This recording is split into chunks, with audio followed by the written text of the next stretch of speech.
تم نے پوچھا کہ حضور کو ثانی کیوں کہا، ابو بکر اول کیسے ہو گئے؟ تو فرمایا تم نے غار ثور کا منظر نہیں دیکھا،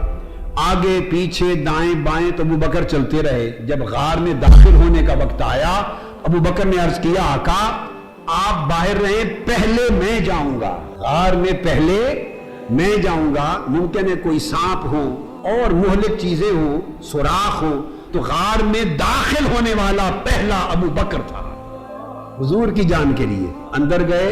جہاں سوراخ نظر آتا، پاس کچھ نہ تھا، اپنے ہی کپڑے پھاڑ کر اس سوراخ کو بند کر دیتے، پھر اور سوراخ نظر آتا، پھر کپڑے پھاڑ کے بند کر دیتے، پھر اور سوراخ نظر آتا، بند کر دیتے، سارے سوراخ اپنے کپڑے پھاڑ پھاڑ کے بند کر دیے، اور ایک سوراخ بچ گیا، اس کے لیے کپڑا نہ بچا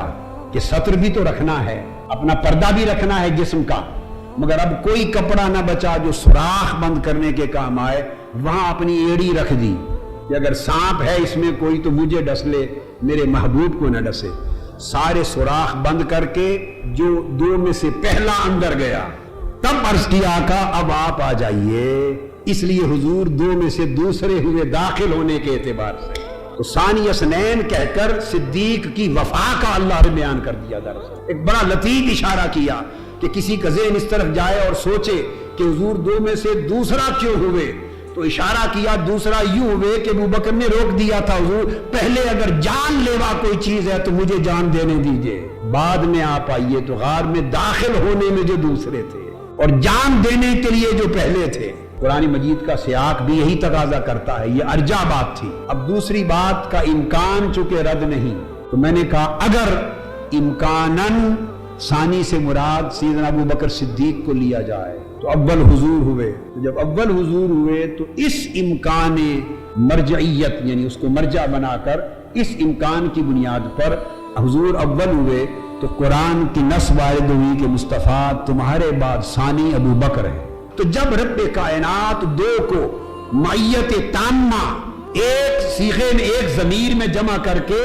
معیت اور فنائیت کے شکل میں بیان کرتا ہے، تو پھر جس کو رب اتنا قریب کر دے وہ شخص کبھی بھی زندگی میں تا عدم وفات اس رسول سے صدق و وفا میں دور نہیں ہو سکتا۔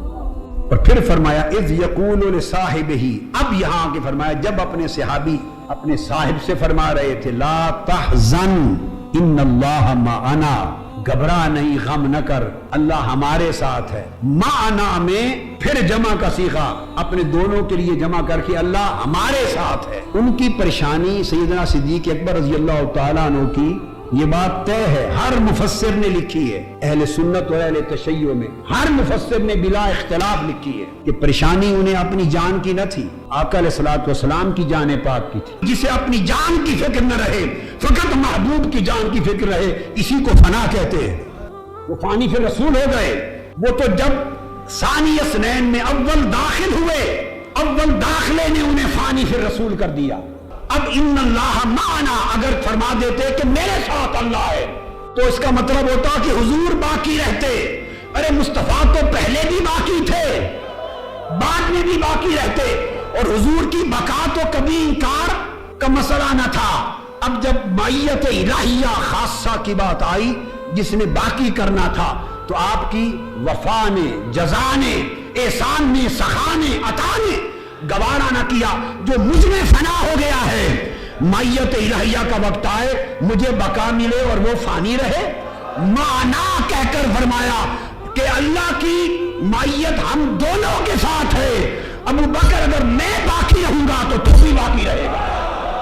اللہ ہم دونوں کے ساتھ ہے۔ یہ نہیں ہو سکتا کہ جب دونوں کے ساتھ ہے تو مصطفیٰ کے ساتھ اور طریقے سے ہو اور دوسرے کے ساتھ اور طریقے سے ہو، چونکہ وہ پہلے فرما چکا ہے ثانی اثنین، دو میں سے دوسرا تو مصطفیٰ ہے۔ تو یہ نہیں ہو سکتا کہ جب وہ معیت کے ساتھ ورود فرمائے اپنی شان معیت کے ساتھ، تو مصطفیٰ کو ایک الگ چشمہ معیت میں سے دے اور ابو بکر کو کسی اور چشمہ معیت میں سے دے، کیونکہ معنی ایک کلمہ ہوا۔